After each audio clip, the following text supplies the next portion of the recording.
Okay, everybody, welcome to the Dragon Zone Dragon Boat Expo and the seminar on calling. My name's Dan Hiebert. I know I recognize some people that are waving in the back. Yeah. My name's Dan Hiebert. I've been dragon boating and coaching for 19 years. Most people know me from coaching a team called Eye of the Dragon. Eye of the Dragon is a team that has half the paddlers are blind or visually impaired. Done very, very well over the years and got a lot of attention. And I coached them for 8 years, so that's normally how people know me, and I don't mind because I'm very proud of that accomplishment, and we did a lot of great things together. So I don't mind being known as, hey, that's Dan, the coach of Eye of the Dragon. Yeah, so I recognize some people and it's like, oh yeah, I remember you from Eye of the Dragon. I've coached a lot of other teams and raced on a lot of other teams, but that's kind of my most famous one. All right, so the session today is on calling. Whether you're a drummer, a steers person, if you're in the boat making calls, if you're a coach, and you are coming up with calls for your team, for the race. How do you do it? We're going to look at a whole bunch of different information. One of the most important keys is that the words that you choose, the calls that you make, are really for the paddlers. It's really for the athletes. So if you're the drummer and you like to call something, you like to call go, go, go, but the paddlers don't like hearing go, go, go, then you don't call it. Okay, so it's really the cue words that come. We do a whole nother session on sports psychology. Sports psychology plays a big role. But whatever the cue words are for the athletes, it can be hard because you've got 20 of them or 22 of them, and they don't all necessarily have their favorite cue words in common. Some people like technical calls, some people don't like technical calls. But in general, you have to pull the team and figure out what works for the majority of the people the majority of the time. So I'm going to start with a little bit of a video clip here. This is Chandra Crawford. Chandra Crawford, who knows who Chandra Crawford is? I know Nestor does. Nestor? She's a cross-country skier. She won the gold medal in 2010 Vancouver for the sprint cycle. Yeah, she's Canadian cross-country skier. Canadians don't do that well. I don't know if you watch Sochi. Cross-country skiing, not our sport. The Europeans are so strong. She won the gold actually in 2006 in Torino, a bit of a surprise. Becky Scott was the only one who ever won anything, except this surprise win by Chandra Crawford, gold medal in the sprint. And one of the reasons that I picked the sprint as an example is because it's about 2.5 minutes long. So it's going to be very similar race strategy. And for those of you who stay for the next session on race strategy, we're going to talk a little bit more about Chandra's race. It's 2.5 minutes, which is very similar to the dragon boat race length. Okay? So what we're going to do here is we're going to listen to what her cue words are. As the air is filled with silence and I wait for the gun to go off, I'm poised with every fiber of my being and focused on the sound. When I hear it, I jump onto the gate as fast as I can. I like to do 5 strides of offset to get up to speed. And once I get up to speed, my cue words are power and glide. Often I'll think to myself, relax. And here you might think we're going all out, but we're definitely not. I'm controlling the pace here because I want to have some extra jam for that finishing stretch where it really counts. Okay, so what's her cue words? Power and glide, power and glide. And relax, and she said we're not going all out. We're going to talk a lot more about this in race strategy. She hits it hard on the start. She does 5 strokes on the start. We do 6 typically. She nails it on the start, but then power and glide, that's her cue words. So if you're calling for Chandra Crawford, what are you going to yell to her? Power and glide, and relax, power and glide. That's what she wants to hear, power and glide. So one of the concepts is excitement versus performance, and some of you already know this. Jeremy, let me know if you get this. We're good? Okay, I'm right-handed. I might be in the way. Maybe like writing like this. Okay, so this is performance on this axis. And this axis here is commonly called excitement or stimulation. It's also called activation. Basically how excited you are, how motivated you are. And the performance curve generally looks like this.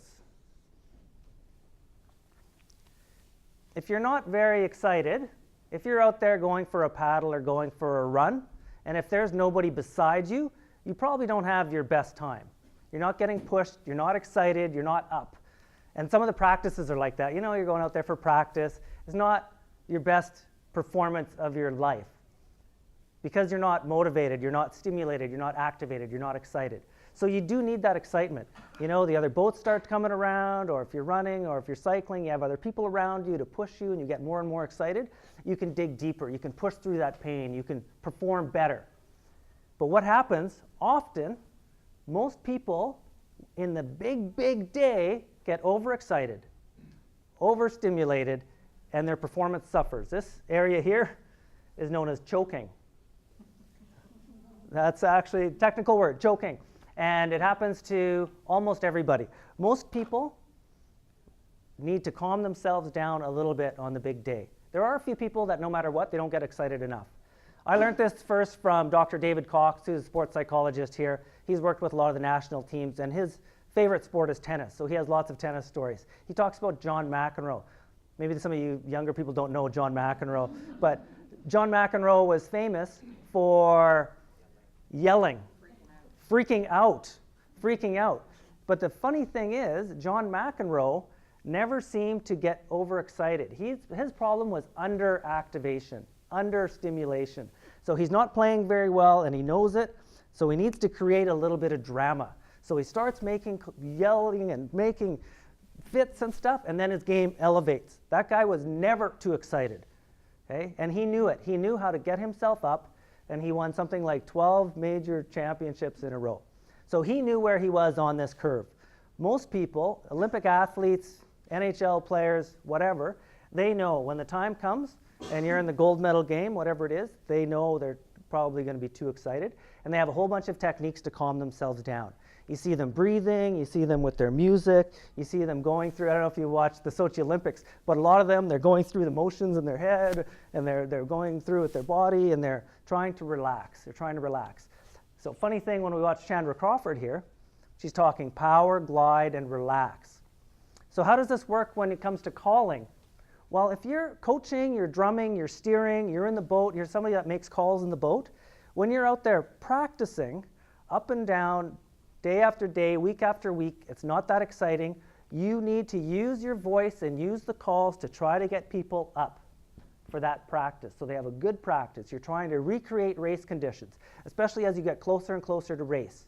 So as you get closer and closer to race, you need to use your voice, you need to get people up, you need to inject enthusiasm. Come on, let's go, there's teams all around you. You need to create that buzz, that excitement, and you need to push and push and push. Okay? And then you're in the big day, and you're in the big race, chances are you need to calm people down. Breathe, relax, stretch your neck, breathe deep into your belly. And you should have done all of these relaxation drills and practices before the big race. But in the big race, and you're in the boat, and you're the drummer, the steers person, you're in the boat making calls, it probably doesn't help when you have 20 people all fired up because it's the final, and you're in Alcan, and you might win a medal, and you're yelling, go, go, go, more, more, more. Okay? It's probably not helping your athletes. You can ask them, and some people like it. A few people have even said to me, Dan, I wish you would yell more. But not many. Most people really like that calm approach, especially on race day. Okay? So you're doing well, good job, whatever it is. Okay, so we covered activation versus performance.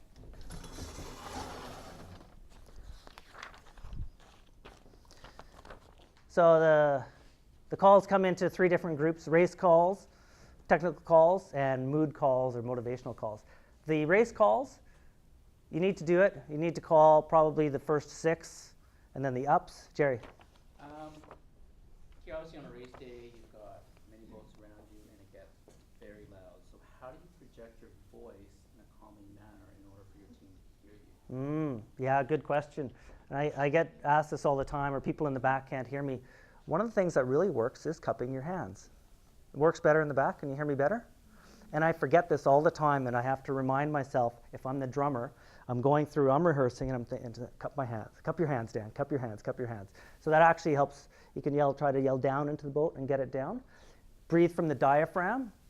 I will often lose my voice, but I'm trying to learn to project better, so I don't. So it's not so much from the voice box, but from the belly, and then you can project further. Yeah. So the race calls, you're going to have your race plan, whatever it is. You're going to call the first 6. You're going to call the ups. You're going to call ready and reach. And you're going to do some calls in the middle. Right? So whatever the team, whatever their race plan is, those calls are going to be in there for sure. I used to coach and steer for one team and drum for another, and their calls were different. I had them written on one arm. Well, I was drumming, so the team I was drumming for, the calls were on my left arm, and then I was steering, and the team I was steering for, my arm was on the right arm. Yeah. Technical calls. A lot of paddlers really like to be reminded of the technique that they should be doing during the race. You can ask them. That's, again, the best thing. It comes from the athletes. But what do you like to hear when you're in the boat? So what are some of the technical stuff that you guys like to hear when you're in the boat? Rotate. It's a huge one, right? Reach. Leg drive. And so you can do these. You can do 10 at a time. A lot of people like that. They can focus. Okay, because racing's hard, right? It burns, and you got to keep people on task. So you can break it down into chunks. Okay, 10 leg drives, and people are leg drive, leg drive, leg drive. 10 rotate. Another thing you can do to keep it positive is you can say, you guys are rotating really well. And then they feel inspired. And the thing is, even the people who are not rotating, they start rotating because you've just reminded them. So instead of always asking for more, reach more, leg drive, more power, more dig, more, like they're not doing enough, just reward them. Reward calls. Awesome. Leg drive right now. Everybody's leg drive is awesome. And it just reminds them, and they do the legs. Or you can count down 10s. 10 legs, 10 rotates, 10 reach, 10 breathe, 10 hinge. Next thing you know, the race is over, right? Hips, timing, look up, head, forward, breathe, length, top hand, catch. I mean, you guys, lots, whatever the words are, these are very great technical calls. I drummed for some very strong teams here, some of the national team paddlers. And there was a woman, she said, don't give me any technique calls, please. Because she would just get in the zone, and she didn't want to think about rotating and reaching, and her body knew what to do. She had the muscle memory. Okay? So for her, I wouldn't give her any technique calls. Most people like them. It works for most people because chances are you are dropping something off, right? You're getting tired, and you forget to rotate, and your head drops, and you know. Yeah. So those are technical calls, race calls. I really like using motivational calls or mood calls. I like rewarding people. And I also like I don't constantly yell for more. Chances are you don't need to. If they're racing well, I look and I watch, and if people are reaching, I don't say reach. Because after a while it falls on deaf ears. If every single time the drummer and the steers person is just going more, reach, and you're reaching, it's kind of demotivating. It's like, well, what do you want me to do? Right? That's as much as I can reach. So when they are doing well, let them know. People really respond well to that. Nestor's shaking his head. Because you do this Meg Ryan call, when you're like, yes, and our team, we love getting you there because it's its own reward for us to hear that. It's true. It really works. Yes. Yeah. People really respond well to the reward calls. Instead of more, yes, you're on it, you're doing it, you look good, you feel good, you're strong. And just that excitement builds and builds and builds. And then when you ask them to do more, then they will give you more. So I say yes a lot. I say, yes, great, dig, hammer, yes. That's my Meg call. See? You're doing it. I know you guys can't get Meg Ryan out of your heads now. Thanks, Nestor. It was the best call, seriously. Yeah. No, we're actually picturing you saying it. Yeah. Awesome. Amazing. Yes, you're on it. You're right where you need to be. Good. A lot of times the team is racing well. A lot of times the paddlers are racing well. And you don't need to yell more and more all the time. Okay. So that's some info on calls. My drumstick here. A lot of times people will tell the drummer, please don't drum. just don't drum, because it's not helping. And they try, and they have good intentions, but it doesn't work. So if you do have a drummer, you're going to have to decide, Who's leading? Is the drummer following the strokes, or is the strokes following the drummer? Most drummers rush. Most paddlers rush. One of the big problems in dragon boat, you're doing a 500-meter race, is the rate's too high. Who's rushing? I'm not rushing. The backs are pushing. The backs are rushing. The drummer was too fast. Everything's too fast, right? So the drummer has to be very good if you want them to drum, and you have to decide lead, follow, or get out of the way and don't do it. So if the drummer is good, they can lead, and they can help bring the rate down if that's what you want them to do. Okay? But a few tips on that. One of the things that I see a lot is that here's the drummer, okay, and here's the paddlers, and they're racing, and the drummer, they only move the drumstick about 6 inches, right? Go, go, go, go, boom, boom, boom, boom, boom. It does not take long to travel 1 foot, right? But you've got your paddlers who are up, and you're trying to get them to use the big muscles and rotate legs and hips and back and hinge, and all this takes time, and you're trying to get them to set up, and the drummer's going boom, boom, boom, okay? Not enough of a swing, all right? So one of the things I do, I'll talk about this drumstick. This is my own drumstick. I bring this to the races with me. The drumsticks they provide are often short. They're about this long. I don't know how many times I've had bleeding knuckles coming off the boat, and I do look like a hero, I will admit. Like, yeah, taking one for the team, yeah. Yeah, but you know, it's not fun, and it doesn't lead to good drumming. So I get a longer one. I put a piece of string on it so I can put it on my wrist and wrap it around, and I know it's not going anywhere, just like the Nintendo Wii. Okay? It's not going to go flying out of my hand, and I don't even need to have much of a grip on it. That's the other thing. You get very tired from hanging on to it so long, and it's already hard on your shoulder and your forearm and everything, so you don't need to really have a grip of death on it. You can hang on to it loosely, and then I take a big swing because this takes longer than this, and then I'm more in time. It's more like the setup and the entry of the paddlers. Okay? So I'll show you a bit of video clip of me drumming. Okay. I usually don't drum during the start and the first few strokes after the start because the team needs to settle down. They need to get it together, and it's just, I find it too hard, and I've drummed for years. If you have a drummer that can drum during the start, then great, but I haven't seen it done very well. So normally people don't drum. And in the rules, sometimes it says you have to drum. You guys have been in some festivals, and you even get disqualified if you're not drumming.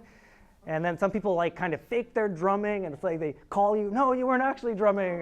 You didn't drum enough, or whatever. But in the rules, they don't, sorry, you have a question, comment? So in the rules, you have to drum after the 50-meter mark, typically. So even in the rules, they recognize drumming during the start. You can't do it. It doesn't really work. So the 6, the ups, the ready and reach, and you let everybody get into their groove, and then you start drumming, and you follow. If the rate is high, then you can drum a little bit behind, and you can slow them down. You do have to practice. You have to be good at it. I've drummed a lot, so I do it all the time. If anything, I get called for drumming too slow because I'm always trying to keep the rate low. We'll talk about that next in the race strategy, but I'm always drumming just a little bit behind, just so everybody gets the sense of relax, okay? Even though it's a big race, whatever, we're going to do our thing. We're going to paddle at our stroke rate of 64, okay? And the adrenaline comes up, everybody wants to paddle 68, okay? Just relax. And so I make sure that I hang, I pause, let everybody, and then if they're ahead of me, then they're like, okay, I'm rushing, okay? So I do that as soon as I start drumming. I make sure I'm a little slower than them, okay? If I'm trying to control the rate. I can really attest to that because I have some iconic images of you sort of like a taiko drummer just hanging up there, and that really calmed us down at the red race.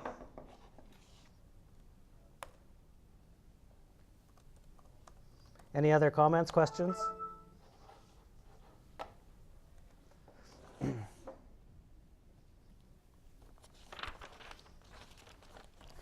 So I'll show you a bit of me drumming.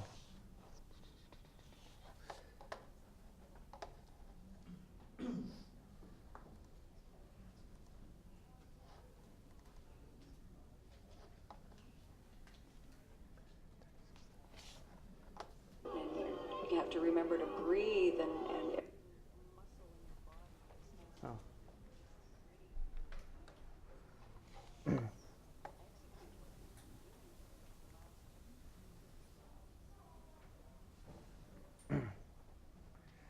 Go back a bit too far. Anyway, this is us. This is us preparing.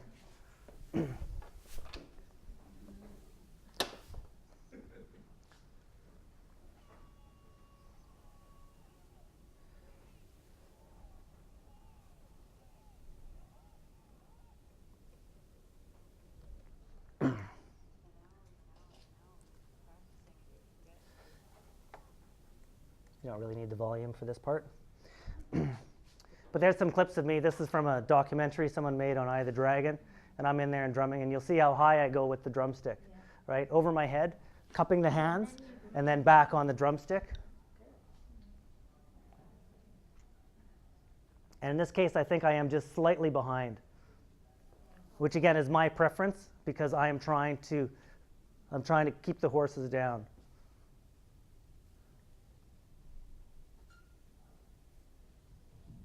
Okay. Comments, questions? It's very measured, it's very calming. Yeah, yeah. And from the sports psychology point of view, and we'll talk a lot about that in race strategy, in the big races, I'm always trying to calm people down, almost always.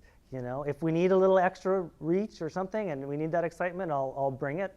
But as the caller, I feel like that's my job. That's how I'm going to contribute. And I watch and I see what they actually need in real time. So I've been coaching, besides Eye of the Dragon, I coached BC Hydro for 6 years. That's where you recognize me from? Yeah, so I've been coaching Eye of the Dragon. I coached Eye of the Dragon for 8 years. I coached BC Hydro for 6 years. And they went and did another festival with some other team, and they merged, and they had their caller. And they're like, Dan, oh my God. They just yelled at us the whole time. That's typically, that's the Dragon ladies. I coach them too. Yeah, nobody knows, whatever. So they didn't know because they only ever had me as a coach and a drummer and a steers person. And so when they got somebody else who was just yelling and screaming the whole time, they didn't like it because they said, well, they're yelling at us for reach or power, and we're giving it all we've got already. So why are they yelling? I said, well, that's what everybody does. Everybody yells the whole time for more, go, race. Yeah, so you can really add a lot. You can add some calm in the boat. You can calm people down. You can make those calls, whatever they want. Ask them questions. What do you like for calls? And you can build your script. Okay, the first, you're going to have to call the start, but that script in the middle really comes from the athletes and the coach. And what do you guys work on in practice? If you're a team that uses a lot of leg drive, you're going to use leg drive.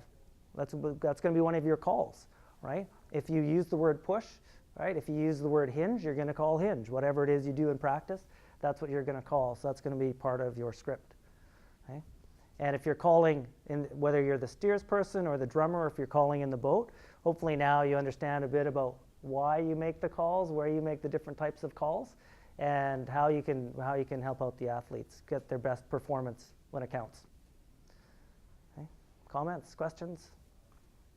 It makes a huge, we've had different drummers, we're used to one drummer, or a coach, and when he wasn't able to be there, we just fell apart. It just felt wrong with someone else that didn't know what they were doing. Yeah. Huge. Yeah. You got to have confidence in your caller. Yeah. If you give confidence in your caller, you can do anything. Yeah. Yeah. Yeah. I think one of the things that made you a really good caller was you were very engaged with the team, like the whole team, not just the fronts, but you'd always do the things that you said in this seminar of seeing what works for different pathways and really getting feedback. I don't know, sometimes I find that, you know, being a drummer, you're not necessarily going through the paces of the workout, so sometimes there's a schism between, you know, we're suffering through all this and, you know, the drummer's sitting up there, but it is one of the most important positions in unifying the team. Yeah. Yeah. Yeah, just to add to that, like, I've been calling forever on Ordeal. But one thing that I've always remembered was to be engaged. It's like you're performing. I mean, I'm also a dancer, so I've always taught dance to the last person who paid a ticket in the last row because they're there to see you too. So you call all the way up to that last row in your boat. You're talking to everyone, not just the first half, not just to whoever can hear you, and just make sure that you're not looking just there you're looking at the whole boat. And also trust your steers. Like your steers is just as much, you don't have to worry about anything else. It's all about trust, really good Yeah. coordination. Yeah. Yeah, the steersperson and drummer working together. You make eye contact, you have your hand signals, they relay the calls, somebody in the middle relays the calls. It's a great bit of teamwork that goes on. Yeah. And sometimes the drummer, you have a little conversation with the strokes or the front two rows.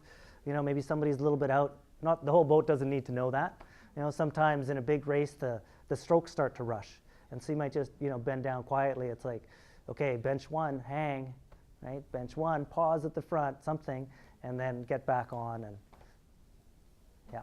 I just had a question, and something you mentioned before, with that woman who doesn't like technical calls. What have you done in the past where somebody doesn't like technical calls, but maybe somebody else does, or what have you done to sort of compromise or deal with that sort of situation? Yeah, it's a good question, because not everybody likes the same calls. So what do you do when somebody likes a particular call and somebody doesn't? Can you substitute something else that's going to be similar, that doesn't bother the person who hates it? Can you change it?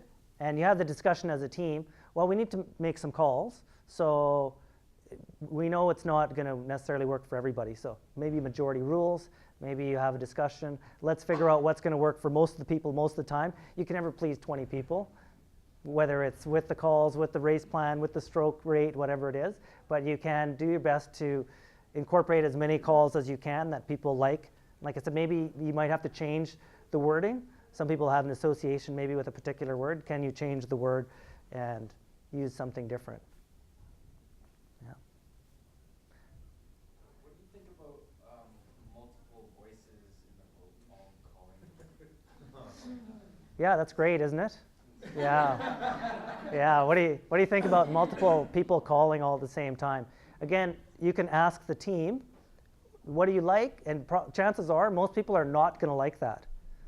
And then you have a discussion as a team. Well, whose calling do you like? Do you like anybody calling? And they say, yeah, we like one person in the middle. We like Nestor to relay the calls. Okay, fine, that's what we'll do. It comes from the athletes, the coach. You have a discussion, what works for most people. And most people don't like it, because a lot of times you do have a bunch of people screaming in the middle, come on, go harder. And then other people are thinking, well, if you have energy to breathe and talk, then what? You know. Yeah. Yeah. And then they don't necessarily make the best calls either, I find, because they are making these kind of frantic, they haven't thought it out. They haven't come from it from a point of view of sports psychology. They haven't come from a point of what does the team need right now. It's just their own excitement, and they're kind of yelling at themselves. It's not always positive. It's usually, come on. More, come on. There's like, look, I'm doing it. Stop shouting. Yeah, yeah. So generally, people don't like a bunch of calling inside the boat from other people. Yeah, you definitely have to have that conversation. Yeah, it really breaks the focus. Yeah. Especially at finish, if there are those people that just like to go, it's really throwing off. That means they're not, and it throws you off because you can hear it. Yeah, yeah. Some people like to yell like crazy in the finish, and there are some people who like that's just how they express themselves. But if you have a conversation with the team, you know what? There's probably 3 people who like it. They're like, yeah, when Johnny screams, it motivates me. Cool. But you have 17 people who it throws them off. So what are you going to do? Johnny, please don't scream. Use your inside voice. I have more drummer-related questions. Drummer questions, okay. 5 of them. All right. First one, where to get the drumstick? Oh, so I made this drumstick. This is from a broken paddle. This is the shaft of a paddle. I cut it. This is about 12 inches long. And I drilled a hole. I got a few holes in here. I drilled a hole, got a piece of string. In the rules, I believe it says you have to use all the equipment provided by the festival, including drumsticks. I've never been called on that particular rule for bringing my own drumstick, but it is a rule. I bring it. If anybody would ever complain that I brought my own drumstick, they would have to really get a life. I mean, how is this going to make a difference? And generally the drumsticks they have, they're too short. You can't find them. It doesn't have a rope on it. So Oh yeah, that's the other. You're like, and then it stops, and everyone hears you stop, and they think something's wrong. Yeah. So some of the boats, when they do the races, they're all geared up for racing. They have the dragon heads and tails and the drums. Some of them they tie the drumstick to the boat, but the rope's only this long, and so I can't do my big wind up. And then, or it gets knotted up and you're in the middle and it gets wrapped around something. It's terrible. So again, I'll bring my own, or I'll untie it, or I'll do something. Okay. And sound. I was sometimes I accidentally, when I get caught, I end up hitting the side of the drum instead of the middle. Like for sound, do you recommend always in the middle? Do you think that it's good to pull off the drum from the middle to the sides, it's to calm them down or something? Well, you can ask. So the question about, do you always hit the middle of the drum? If you hit the side of the drum, it makes a different sound. Or if you hit the wood, it makes a different sound. Again, ask the team, ask the paddlers what they like. You might be able to use it actually as a signal. I've never done it, but it could be, okay, if you hear me hitting on the wood, that means something. And people are like, oh, okay, that means finish or something. I don't know. You could probably work it into your race strategy if you wanted. Generally, I think people like the drumming because it's consistent boom, boom, boom. There was a KLM team that would, he was kind of like a drummer, and he would like do these weird solos, and that was to throw off the other teams around him. Oh, yeah. So some teams, and I've seen it. This guy from Hong Kong was amazing. He had a 3-beat, ba-doom, boom, boom, ba-doom, boom, boom. And it was really beautiful to watch. I was quite jealous, to be honest. I was envious. I just have my one. Yeah. Some of those drums are pretty hideous, though. You can hit them in the middle and they don't make any sound. Yes, yeah. Some of the drums are, it's like a wet sack. It's like, yeah, yeah.